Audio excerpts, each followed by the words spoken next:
The Tales of series, a series of so many wonderful epic stories, characters, and combat that it's just amazing to even be talking about. But today we're gonna try, as I give you my own personal list of ranking the Tales of main characters from worst to best. Now keep in mind, I will be examining these characters based on their respective games only. If they've got additional material, as in other games or novels or the animation itself, that's awesome, that's cool. But we're going to be looking at these characters based on the original game that they came out in and the impact they had in those games. And lastly, just keep in mind that this is for fun. It's only my silly opinion. Obviously, you might rank some of these characters higher than others, which that's all cool. It's all for fun anyways. I hope you guys enjoyed the video. Thank you so much for watching, and let's get started.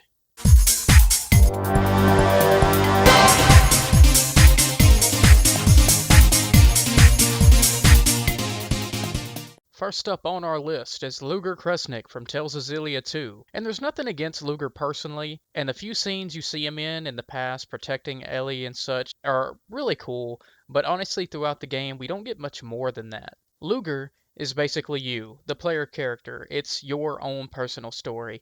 Luger is just a vehicle to guide you through it. And while the idea that you choose and shape your own story is cool, it doesn't really help that this idea has really been beaten to death by so many other games in the same genre. The best part about it all is that your choices don't even matter in the first place. Aside from the epic choice at chapter 15, which gives you one or two endings, there's not really much of a difference in the quote-unquote player choice that the game gives you. So you combine that with a really bland protagonist, and yeah, you kind of just get something lackluster, honestly. And again, this is nothing against Luger as a character personally. I actually kind of really like his design and the very little bits of personality he shows throughout the game. But you can't really overcome that this process has been done before just so many times. He's really just a vessel for the character in the first place. What I do know is that his cat is awesome, and I want it. Next on our list, we have Core Meteor. That's a pretty epic last name. From Tales of Heart R. And obviously, if any of you have watched any of my other Tales related videos by now, you'll know that it's not really a secret that I'm not a big fan of this game. I honestly probably think that it's the worst in the series that I've played. In all fairness to Core though, let's just examine his character personally and not the game as a whole. He's your everyday guy that's just got a strong spirit for adventure and to help people. All amazing, all cool, whatever. You know, a really stand-up Joe if I do say so myself. He bounces back fairly easily after his grandfather is killed and does take ownership of his mess after literally shatting Kohaku's heart, or Spiria in this case. So good on you, Core. And throughout the game, we see his awe and fascination of new places and wonder, and through that, slow paces of his growth as well. But really, if you've seen any anime in like the last, I don't know, 30 years with a boy going on an incredible journey or just somebody, going into a new place and finding themselves, then you'll know what to expect here. I really feel like Core is just a B version of Lloyd, honestly. They both hit a lot of the same beats throughout their journey, but I felt like Lloyd got just way more development and grew as a character much more instead. With Core, we're just left with generic anime boy number 11. Again, though, he doesn't do anything bad, it's just so unoriginal and repetitive. I really feel like that's the case with most of Tales of Hearts R, honestly. The only thing worse than being a bad game is being a boring one. Next on our journey is Sinal Coolidge from Tales of Legendia.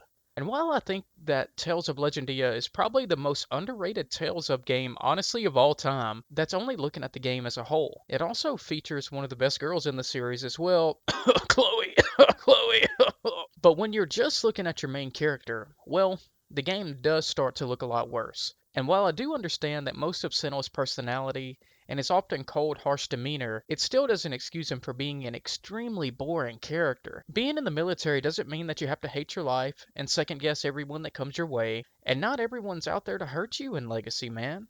He's also way, way, way too fixated on his sister Shirley for anyone's good. Like, seriously, I'm thinking you might have to call some services or something, And he rarely warms up to any of his companions, even though they're just trying to help him throughout the entire journey. These guys are literally just trying to help him, and he's still like cold as ice. Like, wow, man. Like, major trust issues, bro. Things do get better in the epilogue, but by then, you've already had to sit through 30 or 40 hours of the game, and it just gets old. Sinnoh, it just takes a while for him to even become an interesting character. Please find someone else to love and trust other than your sister, man. Chloe is right there. Our next wonderful character is Asbel Lant from Tales of Graces. And I know Tales of Graces is a mixed bag to most people. Now, while I really enjoyed my experience personally, I can say that that is mainly because of the end game and epilogue. They are just really good, honestly. Like, seriously, I'd recommend it just for that and the gameplay alone. But while you're looking at the character of Asbel himself, it's pretty easy to get annoyed. Asbel follows the trope of many other most main characters that are incredibly way too naive for their own good and just are oblivious to everything. He honestly reminds me of Goku, and while I love Goku to death, yeah, like it kind of gets over the top at times. The childlike naive nature is strong with both of them about 80% of the time, which is good for a laugh or two, but after a while it just gets annoying. I personally feel like the tropes have been done to death, and it doesn't really help Spell out any to stand out against other protagonists in the series. Even though I feel like Graces as a whole gets way too much hate, there are definitely reasons of why it does. But even through all the shaming and dissing, at least we'll always have Sophie, guys. She's just so adorable. Now here's where the hate train probably starts coming in, cause next on our list we're looking at Velvet Crow. Even though I've given much praise to Berseria in the past, and I think it's the best New Age Tales of game, Velvet as a character though, through a good 70% of the game, is just as annoying as mess to me. Everything I previously just discussed with Sinal applies here, except she's obsessed with her brother Laffy instead, and that same dial is cranked up even more. She's cold, bitter, hateful, and just the overall meanie to the core. Even when others were trying to help her achieve her goals or just support her in what she's trying to do, she's like literally threatening to kill them. Calm down, Velvet, please. She also has major control issues when it comes to number two, or later on being known as Laffy, simply because he reminds her of her brother. I do, however, like that the game acknowledges that she was basically being controlled by her hatred and despair and bitterness, and that she needed to break free of it in order to actually fight against Artorias. So good on you for that. I felt like the game could have just given her a little more compassion and caring up until that point, though, to actually get to know the real Velvet underneath all of that pain. Again, it's all understandable, but I just felt like the course they chose with the game just took a little bit too long. I promise, Velvet, it's okay to care again.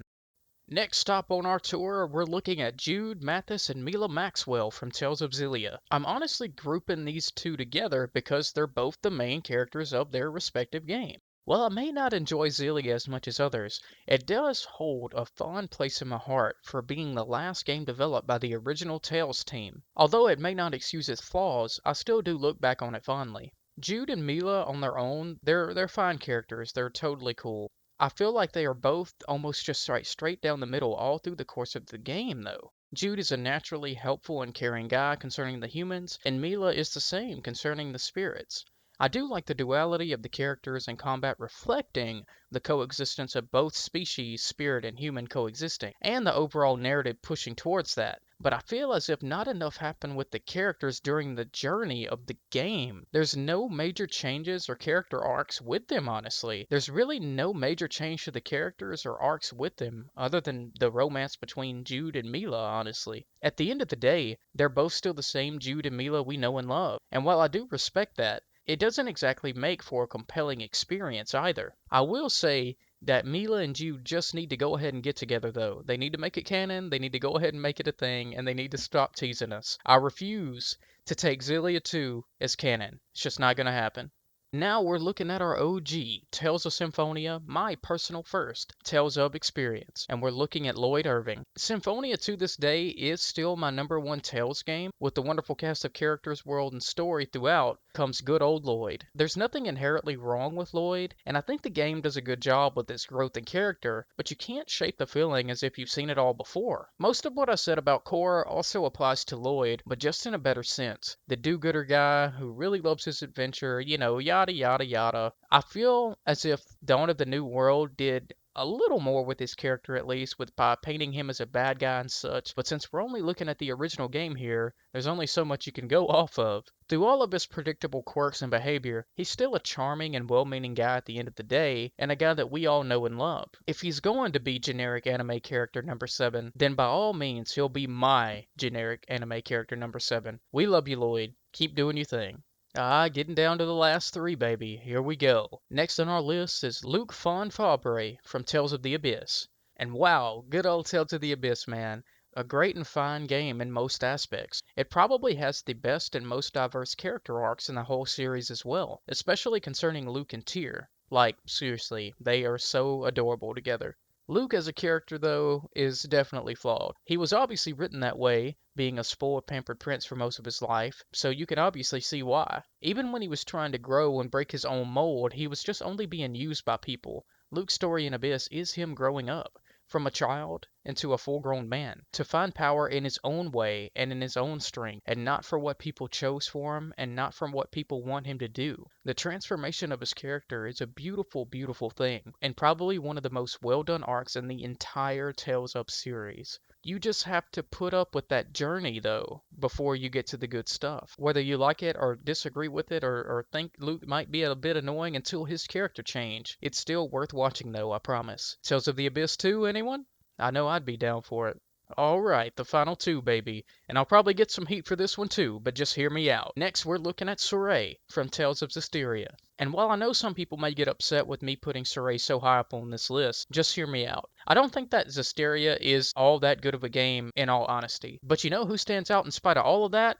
The Shepherd Surrey, baby. Surrey tends to identify with most things I do personally in my life. He's always had a positive outlook on things, is kind, and just has that sense of awe and wonder about him. Especially about ruins, you know what I'm saying? He never came off as too naive or childlike to me either. Yeah, he had his quirks, and yeah, he was always positive. It never cranked up that dial to where it was just blatantly annoying. He would always try to find the best solution to any problem and tackle them head on. He may have been a positive person, but he was also always realistic as well. If stuff needed to get done, he'd do it, at least to the best of his ability. I just always liked that about Surrey, that nothing was ever impossible with him, that there was always hope. Even to those who don't like that kind of character personally, you can't deny that Surrey played that up to a T. He was always true to himself 100% of the time, and I really admired that. He just really needs to get excited about other things than ruins once in a while.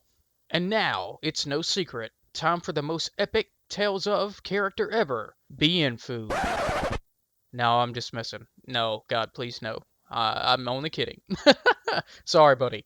The real number one character is Yuri Lowell from Tales of Vesperia. With the Tales of Vesperia remaster coming right around the corner, I can't wait to re-experience this story again, all with a new coat of paint and all the additional content from before. It seriously can't get here fast enough. With Vesperia also comes my pick with the best main character as well. Instantly likable from the beginning of the game, even with his past and resentment towards the Empire, he's still very much himself. He's still willing to help others and still willing to do what needs to be done for the good of the world. Yuri's journey in Vesperia is one of finding peace, companionship, and happiness again. He often reminds me of Guts in a way, honestly. Maybe not to the obvious same extreme, but definitely under similar circumstances, both leaving his comrades to find his own way, being displeased about how things were around him, and obviously being betrayed and hurt by the people he loved. We see this bitter, broken man find warmth and purpose again throughout Vesperia, to find something so much more than himself or repeat. It's all so mature, and yet so simple at the same time. That redemption journey, as well as finally making peace with his past mistakes, is what puts Yuri at the top of this list for me. And who knows, maybe we'll get a continuation of Brave Vesperia's adventures one day. I know I'd be down for that. For now, though, at least we all have the remaster to look forward to. And again, thank you so much for watching this video. I hope you enjoyed it, and let me know down in the comments below what maybe your favorite character is and what you've enjoyed about the series so much. But until next time, guys, we'll see you next time.